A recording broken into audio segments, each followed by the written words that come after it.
أهلاً، إزيك عامل إيه؟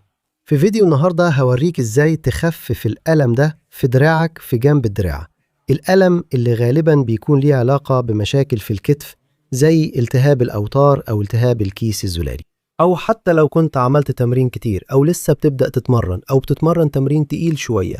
بص على السؤال ده. ماريا داس جراسس علقت وقالت: أهلاً يا دكتور، أنا عندي وجع شديد في كتفي وفي عضلات دراعي، وكتير من الناس بيعتقدوا إن الوجع الصغير ده هنا هو وجع عضلي، بس في أغلب الأوقات مش العضلة هي اللي بتوجع. صح. العضلة مش هي سبب الوجع.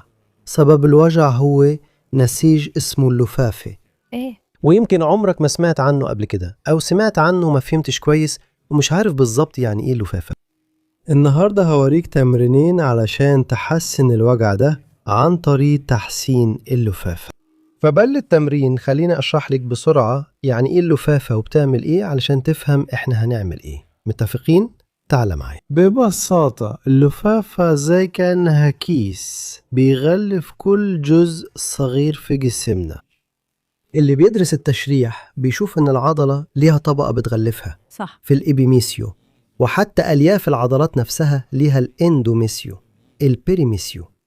العظم ليه السمحاء اللي هو طبقة بتغلف العظم، والقلب والأحشاء والأعضاء زي القلب مثلا عندي التامور.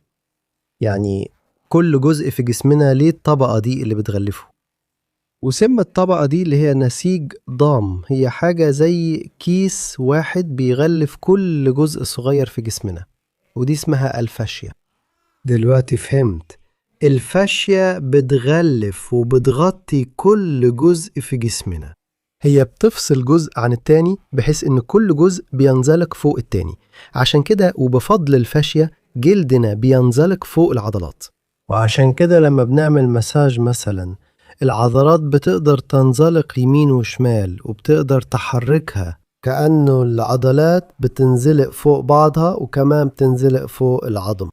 واحنا محتاجين الحرية دي في الحركة، لأن كمان الفاشية هي اللي بتنقل الدورة الدموية والدورة اللمفاوية والسائل اللي بيكون حر في جسمنا، وكمان بتمر فيها الأعصاب. وأخيرا وده مش أقل أهمية، إحنا بنقدر نحس بالفاشية بتاعتنا، عشان كده الفاشية ممكن تكون هي مصدر الألم. ودلوقتي خليني أشرح لك إحنا هنعمل إيه النهاردة. إيه هي التمارين اللي هنعملها النهاردة؟ هنا عايزك تتخيل إن ده دراعي، بص كده بالظبط زي ماركوس ميون وهو بيعمل وصلنا. فإحنا عندنا هنا بالأسود عظمة الدراع، وعندنا عظمة الساعد، يعني كأن دراعي بيعمل الحركة دي. وعندنا باللون الأزرق العضلات، العضلة ذات الرأسين اللي هي العضلة دي، خليني أرفع هنا عشان تشوف العضلة ذات الرأسين بتاعتي. العضلة ذات الرأسين هنا في وش الدراع، والعضلة ثلاثية الرؤوس وراء الدراع. وعندنا هنا كمان أنا رسمت باللون الأخضر الجلد عشان يكون عندنا فكرة تقريبية عن مكان كل حاجة. اللفافة في الحقيقة مش نوع واحد بس، هي ليها أنواع مختلفة. ماشي؟ في اللفافة العميقة اللي هي لفافة العضلات اللي بتفصل العضلات عن الباقي. هنا مثلا العضلة ذات الرأسين والعضلة ثلاثية الرؤوس، في الحقيقة في الآخر بيبقوا حاجة واحدة، بس هو بيعملهم كأنهم أكياس، بيفصل حاجة عن التانية. وعندنا اللفافة السطحية، ودي لفافة بتكون قريبة أكتر من الجلد، ماشي؟ اللي بتيجي تقريبا هنا كده. بص هرسمها دلوقتي باللون البنفسجي. يا نهار أبيض، إيه كل الألوان دي؟ ودي كأنها العلاقات بين الجلد نفسه والحاجات اللي تحته، ماشي؟ وهي اللفافة السطحية دي اللفافة اللي قريبة من الجلد، اللي هوريك إزاي تشتغل عليها وتخليها أحسن. دلوقتي أنا عايز أعلمك تمرينين علشان تخفف دلوقتي الألم اللي في دراعك. وفاكر إن عملت فيديو قبل كده عن الألم اللي بيجي من الرقبة لحد الدراع، أنا سايبهولك هنا في الكارد. هو هنا ولا هنا؟ عمري ما بعرف. المهم أنا سايبهولك هنا في الكارد علشانك. بعد كده اتفرج على الفيديو ده اللي فيه تمارين تانية ممكن تساعد برضو في تحسين الألم اللي هنا في دراعك. تمام؟ يبقى أول طريقة نشتغل بيها على الفاشية السطحية، هرفع كم القميص بتاعي تاني هنا. يا ولد الملك كله متوشم، ازاي كده؟ يلا بينا. هتعمل ايه؟ أول تمرين ببساطة كأنك هتفصل الجلد عن العضلات، ماشي؟ تمام. هتمسك الجلد كده بتاع الدراع بالطريقة دي. بص، مش حرف سي، مش هتضغط، هتلزق ايدك بس على الدراع وادفع لبره. الايد ما بتتحركش على الجلد، انا مش بمرر ايدي عليه. تمام. لزق وادفع الجلد لبره. سيب، لزق واسحب الجلد لجوه. لبره لجوه. هتبدأ من الكوع وتطلع لفوق لحد الكتف لحد ما تقدر، ماشي؟ مش المفروض تحس بألم. حاول توصل لحد ما تكون مرتاح. شايف اني خلاص بدأت انزل. هنعمل الطريق ده طلوع ونزول 3 مرات. يلا بينا. عملنا الأولى، هنطلع هنا ونعمل التانية. ممكن تعمل معايا؟ الهدف مش إني أساعدك.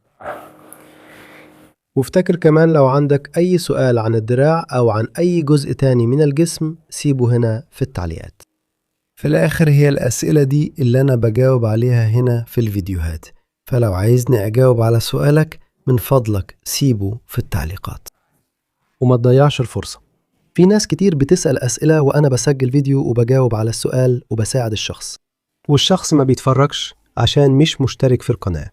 فاشترك وفعل الجرس وفعل كل الإشعارات، عشان كده يوتيوب هيبلغك كل مرة أرفع فيها فيديو أو أجاوب على سؤال. يوتيوب هيبلغك، وهيبلغك لما أجاوب على سؤالك. تمام؟ يلا بينا. التمرين الأول ده بيحسن الدورة الدموية وبيفك اللفافة السطحية للذراع. ولو عندك ألم المفروض تكون حسيت بالتغيير دلوقتي، المفروض تكون اتحسنت شوية. وكمان تقدر تسيب لي في التعليقات أي تمرين من الاتنين هيساعدك أكتر، لو الأول اللي عملناه دلوقتي أو التاني اللي هنعمله حالا. فاكر لما قلت لك عن علاقة الجلد بالعضلات؟ العضلات اللي تحت الجلد؟ يبقى احنا هنشتغل بالظبط على العلاقة دي بين الجلد والعضلة ذات الرأسين والعضلة ثلاثية الرؤوس، يعني عضلات الدراع. عشان كده هتعمل الآتي. بص، زي ما أنا بسحب كم القميص لفوق كده، احنا هنحاول نسحب الجلد بنفس الطريقة. يلا نبدأ الأول في الجزء الأمامي من الدراع عند العضلة ذات الرأسين. حطيت إيدك جنب الكوع واسحب الجلد لفوق كأنك بترفع كم القميص. بص، اسحب الجلد لفوق وهتعمل 5 حركات بالذراع. افرد واثنين، 2 3 4 5. اطلع بمسافة ايد، اسحب الجلد، امسكه ما تسيبوش يفلت. تاني، 2 3 4 5. لو لسه في مساحة، لو لسه ينفع حط ايدك فوق اكتر. اسحب الجلد تاني 5 حركات. هتحس ان في احساس انك بتسحب الجلد، بتشد الجلد لما تتحرك، بس في احساس كمان ان الشد جاي من جوه اكتر، والاحساس ده انك بتشد من جوه هو اللي بيوضح اننا شغالين بنحرك وبنحسن الفاشية، يعني احنا بنسيطر على الألم اللي جاي من الفاشية. مش ده حلو؟ كتير من التهابات الأوتار زي التهاب وتر العضلة ذات الرأسين أو التهاب وتر العضلة فوق الشوكة أو التهاب الجراب بيجوا بسبب التغيرات اللي بتحصل في الفاشية دي. فكتير من الأحيان تاخد دواء وبتعمل علاج طبيعي وبتعمل علاج وبتعمل حقن وبرضه بتحس إن الألم دايما بيرجع، وده علشان الفاشية لسه فيها المشكلة. وهنا أنت تتعلم إزاي تتحسن. تمام؟ الجزء الثاني من التمرين الثاني هو انك تشتغل على العلاقة بين الجلد وعضلات ظهر الدراع مع الترايسبس. يبقى هنعمل حاجة شبه كده بالظبط. بص، حطيت ايدي هنا جنب الكوع وبشد الجلد. 2 3 4 5. اطلع بمسافة ايد وشد الجلد. 2 3 4 5. لو ينفع قرب ايدك وشد. 2 3 4 5. ودلوقتي هتلاحظ ايه اللي خفف وجعك اكتر. لو كان التمرين الاول بتاع الدوران او التمرين التاني بتاع البايسبس والترايسبس مع الحركة، تمام، بتوع العضلات، سيب لي هنا في التعليقات اذا ساعدك ولا لا. وبالمناسبة لما تيجي تجرب لو لسه حاسس بعدم الراحة ده وانت بترفع دراعك، انا سجلت فيديو بشرح فيه وبوريك ازاي ترجع الحركة عشان تقلل الوجع ده وانت بترفع دراعك. تمام، هسيب لك الفيديو هنا في البطاقات، مش عارف هو هنا ولا هنا، عمري ما بعرف والله. ولو الفيديو ده ساعدك او تعلمت حاجة جديدة، دوس لايك او اعمل اعجاب هنا. واللايك بتاعك بيساعدك عشان يوتيوب بيفهم ان الفيديو ده فادك وهيوريك فيديوهات تانية شبهه ممكن تساعدك. واللايك بتاعك بيساعد ناس تانية كمان عشان يوتيوب بيفهم ان الفيديو ده فادك وممكن يفيد ناس تانية فبيوريه لناس اكتر. وكمان اللايك بتاعك بيساعد قناتنا تكبر. شوف، الكل بيستفيد.